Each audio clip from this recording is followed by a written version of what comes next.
wabarakatuh. Selamat malam semuanya. Syukur alhamdulillah kita panjatkan kehadirat Allah Subhanahu wa taala yang telah melimpahkan rahmat dan karunia kepada kita, sehingga pada kesempatan kali ini izinkan saya dalam beberapa menit ke depan untuk menyampaikan beberapa hal tentang perilaku seksual LGBT yang mengundang bencana. Selawat dan salam semoga dilimpahkan kepada junjungan kita Nabi Muhammad SAW, kepada keluarganya, sahabatnya, kepada para pengikutnya yang setia sampai akhir zaman. Semoga kita tetap berada di bawah lindungannya. Sebelum memulai pembahasan, izinkan saya memperkenalkan diri terlebih dahulu.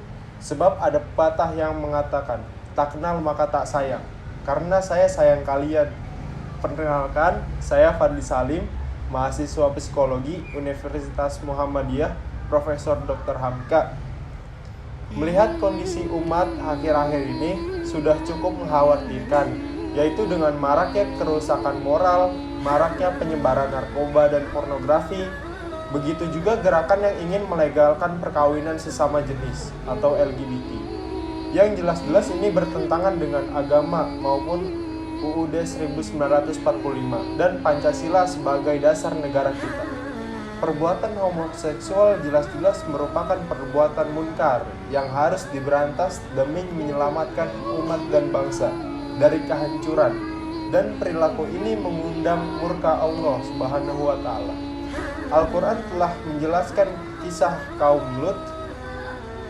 Mereka lebih suka berhubungan dengan laki-laki dan meninggalkan istri mereka. Dan Allah Subhanahu wa taala menegur keras dalam ayat berikut ini. Saat itu Nabi Lut alaihi wasallam mengajak penduduk Sodom untuk beriman dan meninggalkan perbuatan keji itu. Beliau berkata kepada mereka dalam Quran surat Asy-Syu'ara ayat 161 sampai 166 yang artinya, mengapa kamu tidak bertakwa? Sesungguhnya aku adalah seorang rasul kepercayaan yang diutus kepadamu. Maka bertakwalah kepada Allah dan taatlah kepadaku. Dan aku sekali-kali tidak minta upah kepadamu atas ajakan itu. Upahku tidak lain hanyalah dari Tuhan semesta alam. Mengapa kamu mendatangi jenis laki-laki di antara manusia, dan kamu tinggalkan istri-istri yang dijadikan oleh Tuhanmu untukmu? Bahkan kamu adalah orang-orang yang melampaui batas. Tetapi kaum Lut termasuk istri Nabi Lut tidak peduli dengan seruan itu, bahkan bersifat sombong terhadapnya, serta mencemooh dan menantangnya, yang diabadikan dalam Quran surat Al-Ankabut ayat 29 yang artinya, datanglah kepada kami azab Allah jika kamu termasuk orang-orang yang benar. Bencana alam merupakan fenomena yang terjadi karena adanya aktivitas fisik dari berbagai benda-benda di alam. Lalu bagaimana mungkin terjadi bencana alam dikaitkan dengan moralitas, kemaksiatan, syirik, dan hal-hal yang bukan aktivitas fisik? Islam bukan agama yang mengajarkan mistisme, supranatural, takhayul, dan sejenisnya. Terkena musibah karena cicak jatuh di kepala, sulit mendapatkan jodoh karena berdiri di depan pintu, dan semacamnya. Ini bukan ajaran Islam, bahkan Islam melarang mempercayai hal-hal tersebut. Islam sangat memperhitungkan nalar dan ilmu pasti, namun bukan berarti kepada hal yang tidak kasat mata, gaib, itu tidak ada dalam Islam. Bahkan esensi dari iman adalah percaya kepada yang gaib. Allah Subhanahu wa taala berfirman dalam Quran surat Al-Baqarah ayat 1 sampai 3 yang artinya,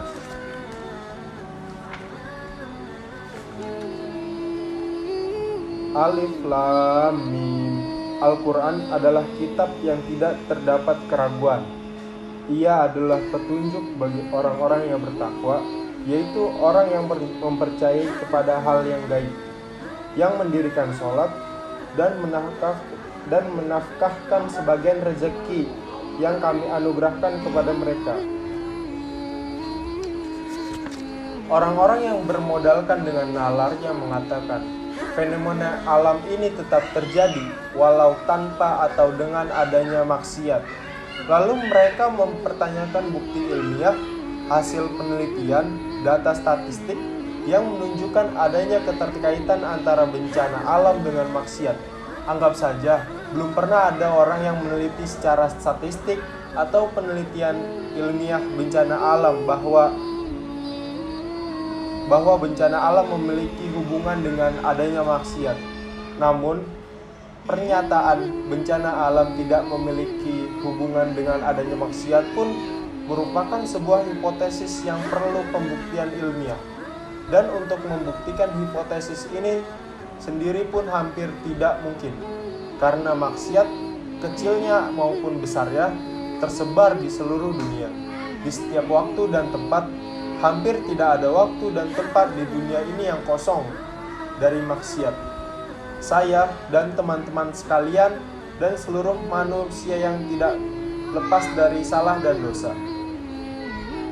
Nabi Shallallahu Alaihi Wasallam bersabda, yang artinya setiap manusia itu banyak berbuat salah dan orang terbaik di antara mereka adalah yang bertaubat.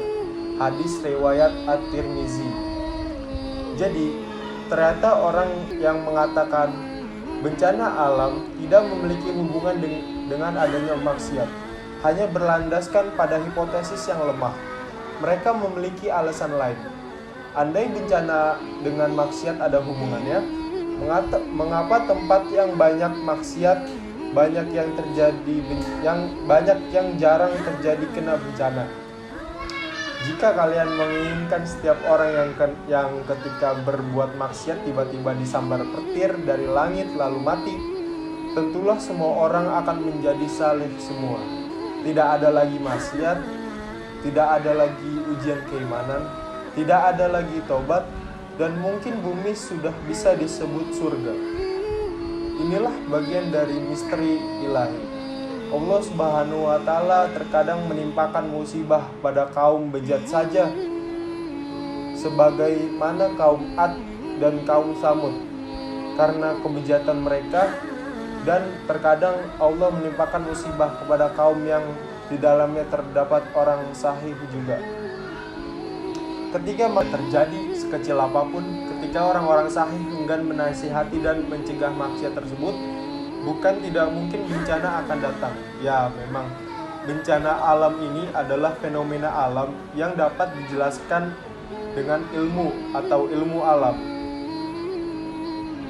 Dengan ilmu tersebut, kita bisa mengetahui penyebab fisiknya, atau mungkin bisa diramal dengan kejadiannya dari tanda-tanda dan pola-pola yang ada. Namun, ingatlah, jauh di balik semua itu, yang terjadi di alam ini adalah kekuasaan Allah yang maha mengatur alam semesta. Ilmu manusia manapun tidak ada yang bisa melawan dan meramal kehendak Allah. Andai teori dan data menyatakan tidak akan terjadi bencana, jika Allah berkehendak pun tetap terjadi. Allah lah pengatur alam yang sebenarnya. Perilaku yang menyimpang seperti LGBT adalah tindakan yang bertentangan dengan Islam. Untuk menghindarinya, dengan kembali kepada ajaran agama dan berusaha memegangnya dengan teguh. Mari kita sebagai anak penerus bangsa terus beramal yang positif sebagai bentuk komitmen beragama dalam payung negara Pancasila.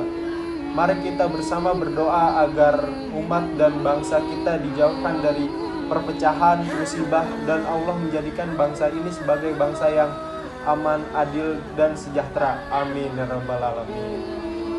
Sekian video dari saya, kurang lebihnya mohon maaf. Apabila terdapat kesalahan kata, mohon dimaafi. Wassalamualaikum warahmatullahi wabarakatuh.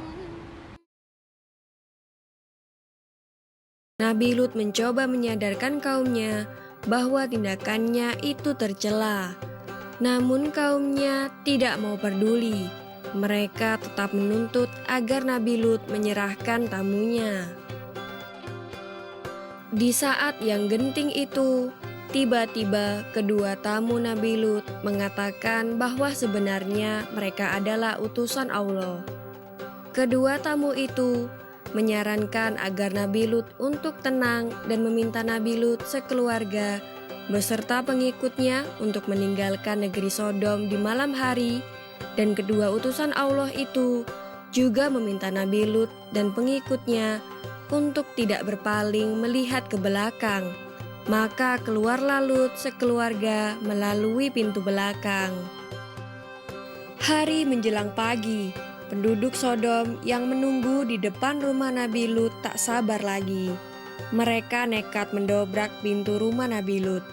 Seketika mereka bersorak begitu melihat kedua pemuda tampan itu di dalam rumah Nabi Lut. Tetapi maksud mereka untuk membawa kedua pemuda tampan itu sirna, karena tiba-tiba sepasang mata mereka tidak dapat melihat lagi. Mereka diazab oleh Allah hingga menjadi buta.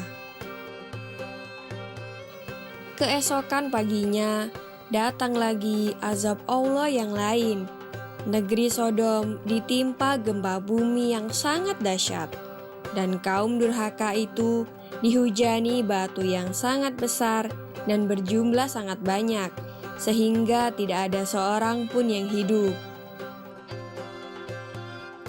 Nabi Lut bersama istri dan kedua anaknya mendengar gemuruh hancurnya negeri Sodom. Mereka terus berjalan tanpa berani menoleh ke belakang.